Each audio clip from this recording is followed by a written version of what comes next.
All right, and we're back, and the story is getting very, very interesting. We see the account of Esther and Mordecai and Haman and King Xerxes, and all of this is taking place. All right, if you are new to this channel, I am Rachel Hunt, and welcome to Bible Discussions. We are going through the book of Esther, and we are seeing how God would have rescued Esther and Mordecai and the Jews from the hands of Haman, who decided that he just didn't like them because Mordecai did not want to bow before him. And Mordecai knew that he was only supposed to bow before God in heaven.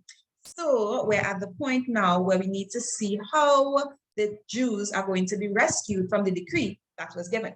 If you are confused as to what I'm talking about, then you probably have not looked at the previous videos. So I encourage you to go back, take a look at those videos from chapter 1 to chapter 7, so that you will have a full understanding of what's going on. This is an account that was written in a story format from beginning to end, so that you can understand what's going on. And it's really, really a good practice to read the Bible in this way, because we as human beings, we connect with stories, a beginning, a middle, and an end. And God has given us these examples, these accounts of a person's lives that he would have worked through, so that we can be strengthened, that we can gain wisdom and knowledge and know how to operate as children of God. So go back to those previous videos, take a look at them, leave your questions, leave your comments, and then we can continue with chapter 8. If you are a regular member, I am happy that you are here, and let's continue and jump into Esther chapter 8. All right, let's go. That same day, King Xerxes gave Queen Esther the estate of Haman, the enemy of the Jews, and Mordecai came into the presence of the king, for Esther had told how he was related to her. Now, backstory, Mordecai told Esther not to let anybody in the castle know, or in the palace know, that she was a Jew, all right? And her name was originally Hadassah, which is her Jewish name, and she took the name Esther so that nobody would know that she was a Jew, because the Jews were not very popular with the people at the point in time. They were taken captive before and brought into the city, and they were basically being persecuted to some extent, a little bit of racial persecution going on there. So now Esther has revealed her relationship to Mordecai and the Jews, because Haman had given a decree to kill, well, he had asked the king to give a decree to kill all of the Jews. And this king, he loved Esther, he respected her, he told her anything that she wanted up to half the kingdom, he would give her. So of course, she's telling him now that her life is in jeopardy. All right, just a bit of backstory. Let's continue. Verse 2. The king took off his signet ring, which he had reclaimed from Haman, and presented it to Mordecai. And Esther appointed him over Haman's estate. Esther again pleaded with the king, falling at his feet and weeping. She begged him to put an end to the evil plan of Haman the Agagite, which he had devised against the Jews. Then the king extended the gold scepter to Esther, and she arose and stood before him. If it pleases the king, she said, and if he regards me with favor and thinks it is the right thing to do, and if he is pleased with me, let an order be written overruling the dispatches that Haman, the son of Hammedatha, the Agagite, devised and wrote to destroy the Jews in all the king's provinces. For how can I bear to see disaster fall on my people? How can I bear to see the destruction of my family?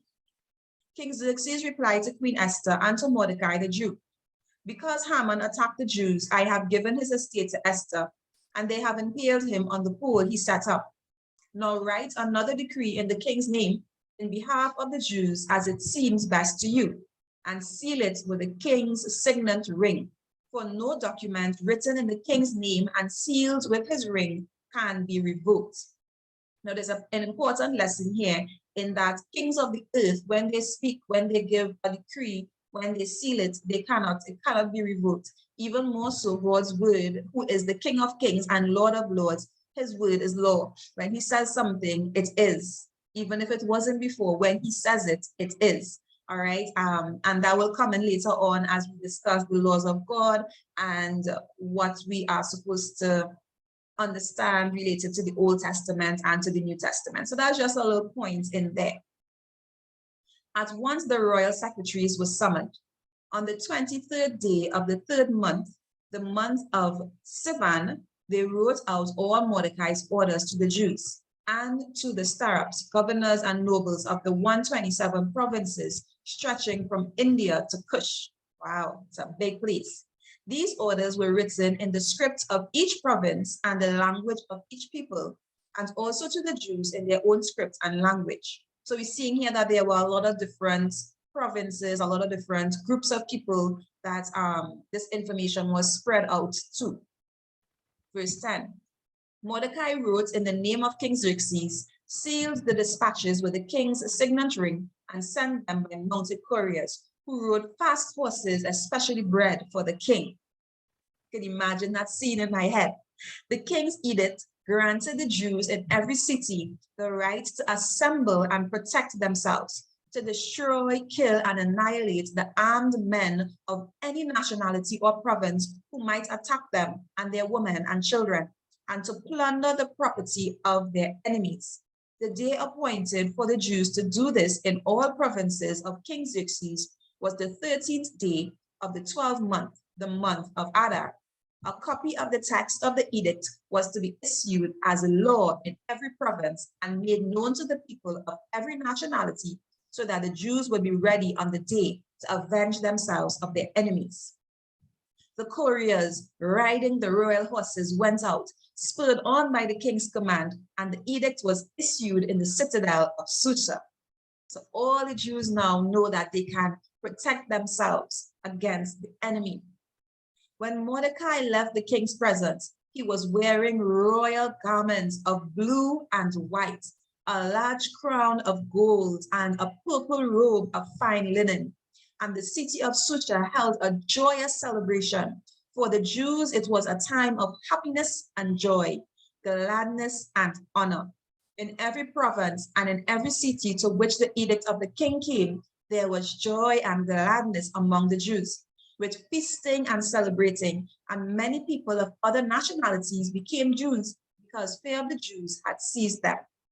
This is a powerful, powerful story, and there are many parallels that we can draw. You see, the enemy may want to destroy persons that are Christians, that are children of God, but God will overcome, and we as his children will be robed in righteousness. And on that day of judgment, when Jesus comes back and he takes his children up to heaven, then we would see that the plans of the enemy didn't work out, they were backfired, and God had a plan all along. So in your life, if you are seeing things that are going wrong, I encourage you to reach out to God, to reach out to Jesus, and allow his blood to cover you, so that you too can experience the joy and the celebration that these Jews would have been having.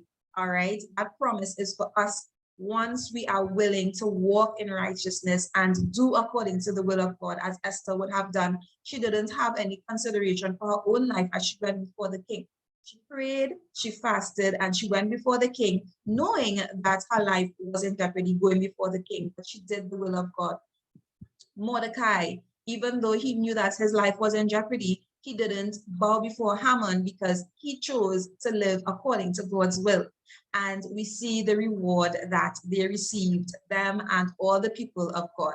So we are going to continue with chapter 9, and we're going to see how this plays out. And then we have chapter 10, which is a very, very small chapter that will be closing up this account of Esther, Mordecai, King Xerxes, and all of the players in it. So if you have any questions, leave it in the comment section. Any comments you want to give on this, leave it in the comment section as well, because we are discussing the Bible.